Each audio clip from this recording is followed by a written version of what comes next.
Le Seigneur soit avec vous. Évangile de Jésus-Christ selon saint Luc.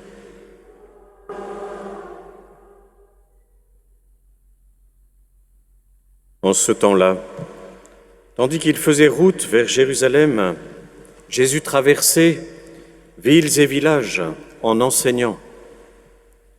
Quelqu'un lui demanda: « Seigneur, n'y a-t-il que peu de gens qui soient sauvés ?» Jésus leur dit: « Efforcez-vous d'entrer par la porte étroite, car je vous le déclare, beaucoup chercheront à entrer et n'y parviendront pas. Lorsque le maître de maison se sera levé pour fermer la porte, si vous, du dehors, vous vous mettez à frapper à la porte en disant « Seigneur, ouvre-nous », il vous répondra « Je ne sais pas d'où vous êtes ».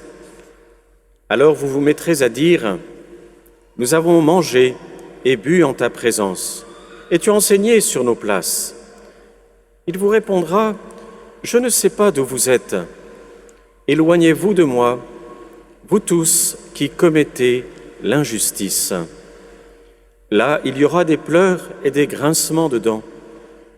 Quand vous verrez Abraham, Isaac et Jacob et tous les prophètes dans le royaume de Dieu, et que vous-même, vous serez jetés dehors.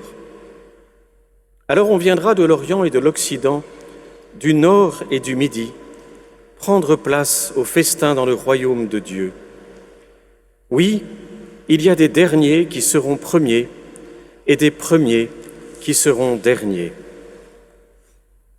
Acclamons la parole de Dieu.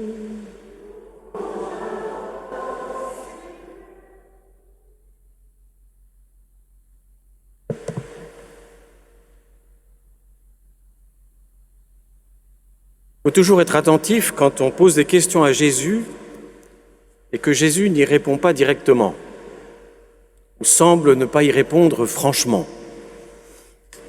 On a ça dans les évangiles parfois, pose des questions au Seigneur et puis le Seigneur semble ne pas répondre. Et parfois même, il nous laisse entendre que nous connaissons déjà la réponse, comme pour nous dire « Mais d'où vient votre question ?» Et dans cet évangile, le Seigneur répondra en son temps à cet homme qui insistera, selon la parabole, pour entrer en présence du Seigneur. Et il lui sera répondu la deuxième fois, « Éloignez-vous de moi, vous tous qui commettez l'injustice. » Autrement dit, se poser la question du salut, se dire « Est-ce que je serai sauvé ? Qu'adviendra-t-il de moi ?» quelque part est une fausse question. La question, c'est plutôt « Comment est-ce que je vis ?» Il ne s'agit pas d'une question de perfection, il ne s'agit pas de prouver quelque chose. Le Christ, s'il est mort sur la croix pour nous, c'est au contraire pour nous révéler cet amour infini de Dieu pour nous et nous inviter à prendre nous-mêmes ces chemins de l'amour et donc ces chemins du pardon, de la réconciliation, ces chemins de la justice où nous apprenons à vivre ensemble, à bien vivre ensemble, les chemins de la solidarité, de la fraternité. C'est cela le chemin du salut. En fait, le salut, c'est accueillir le don de Dieu. Accueillir cet appel du Seigneur à le suivre humblement dans nos vies quotidiennes et à incarner cet esprit que Jésus est venu nous révéler. Souvent, quand on se pose de façon trop intense la question du salut, c'est que quelque part, on se reproche quelque chose qui ne se reproche rien. Ça n'existe pas. Mais souvent, quand on le fait, c'est qu'on aimerait bien tricher un peu plus quand même.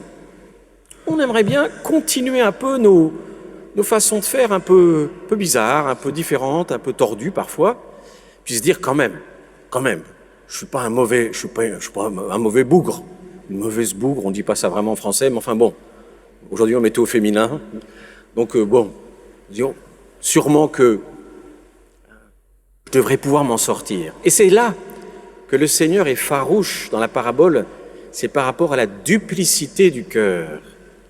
Quand on se dit « Oh, je peux continuer à faire le mal, le Seigneur est si bon ». Alors là, le Seigneur, et il est ferme, cet évangile, si vous voulez bien écouter, tranche par rapport à bien d'autres. Le Seigneur est ferme, je ne sais pas d'où vous êtes. Et il le répétera 2 fois. Une deuxième fois, il lui dira, je ne sais pas d'où vous êtes. Le Seigneur n'aime pas les cœurs divisés. Notre imperfection ne lui fait pas peur. Nos défauts ne lui font pas peur. Nos limites, encore moins. Elles font partie de nous. Nous sommes des êtres limités. Donc le problème n'est pas là.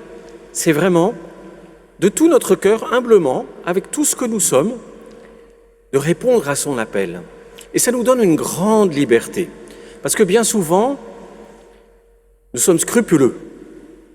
Nous sommes scrupuleux. Et on tombe, vous voyez, dans notre vie chrétienne sur un peu des calculs. Si je fais ci, si je fais ça, si je fais tant de ci, tant de ça, j'en fais un peu moins ici, un peu moins de là. Finalement, tout cela, ça devrait résonner quelque part dans notre cœur en disant oh, ton cœur n'est pas tout entier au même endroit. Parce que il n'y a pas besoin de calculer. Quand on aime avec ce que l'on est. On n'a pas besoin d'être quelqu'un d'autre. Le Seigneur, je vous le dis de temps en temps, on n'attend pas de vous ou de moi, grâce à Dieu, d'être un Saint François d'Assise ou un Saint Dominique. Il nous demande d'être ce que nous sommes, et avec ce que nous sommes, eh bien de nous aimer les uns les autres. Et il faut quelque part, quand on a choisi de vivre notre baptême humblement, il faut bannir cette question, vous voyez, qui parfois revient dans les mauvais moments. Serons-nous sauvés? Quand on se pose la question, en fait, on n'a pas compris ce que c'était que le baptême. Le baptême, Dieu nous a fait participants de sa vie, il vient habiter en nous, Père, Fils et Saint-Esprit. Il vit en nous, il est là. Bien sûr que notre chemin, nous le savons, est fait de moments où nous tombons, nous chutons, mais ce n'est pas grave. Ce qui est important dans la vie chrétienne, c'est pas tant de ne pas tomber, ça ne nous appartient pas, c'est d'apprendre à se relever. C'est ça qui est important. C'est d'apprendre à combattre et puis de le faire avec joie parce que le Seigneur, justement, est toujours avec nous. Et quand on comprend ça, il y a de la joie dans le cœur. Alors que quand on calcule, il y a toujours un peu de la tristesse. On se dit, est-ce que j'ai bien fait, j'ai pas bien fait? Oh ben là, c'était bien, oh ben là, c'est vraiment pas bien. Oh, il doit penser mal de moi. Mais un enfant qui ferait ça, quand il est en famille, on se dirait, mon fils, ma fille, allez, arrête ton char. Allez, viens avec nous. Aide-nous, enfin, mets-toi pleinement dans la vie de famille. Le calcul, c'est toujours le signe qu'il y a en nous quelque chose où on n'a pas bien compris ce que c'est que la grâce du baptême. Dieu a fait de nous ses fils et ses filles, par amour, librement. Alors demandons cette grâce de liberté intérieure. Cette grâce de liberté intérieure qui nous fait choisir de tout cœur les chemins du Seigneur, même si nous savons que cette transformation de notre cœur plénière, c'est l'histoire de toute notre vie. Bien sûr, il y aura des moments, comme nous l'avons écouté dans la deuxième lecture, où la parole de Dieu, en l'écoutant, en la méditant, en la recevant, nous montre que nous pouvons grandir dans notre chemin de foi et de vie chrétienne. Mais tout cela est normal. De devoir grandir dans la vie chrétienne ne fait pas de nous moins des fils et des filles de Dieu.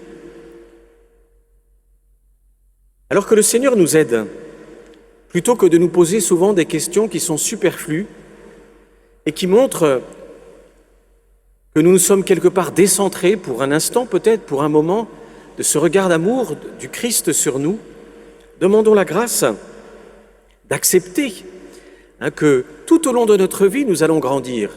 Bien sûr que parfois nous allons prendre des chemins de traverse, bien sûr que parfois nous allons nous tromper, mais tout cela n'est pas grave.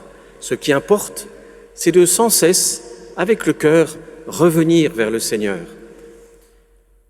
Que Dieu nous vienne en aide et nous aide à rester dans cette simplicité du cœur. Amen. Amen.